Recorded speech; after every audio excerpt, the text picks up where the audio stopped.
How to change Siri name on iPhone.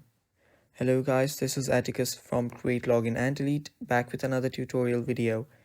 In today's video, I'll teach you guys how you can change Siri's name on your iPhone.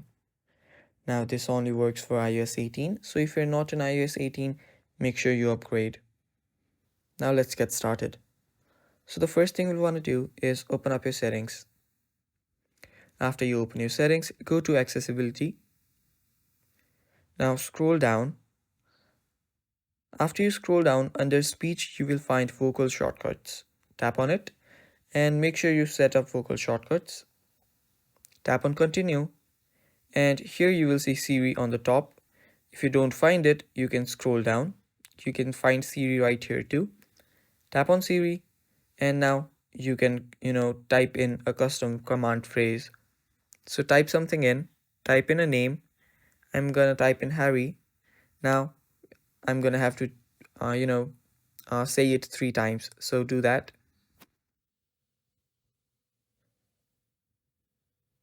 Harry, Harry, Harry, Harry, Harry, Harry, Harry, Harry,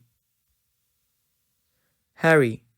So there you go. Now this is ready. Now tap on continue. And now if you don't want to share it, you can choose not to share it with Apple. Now you are done. Now whenever you say Harry, your Siri will work. Now this does not mean that calling it Siri anymore will not work. The name Siri and Harry both are gonna work. So yeah, that is pretty much it for the video guys. I hope you guys found this video helpful. Thanks for watching. Take care.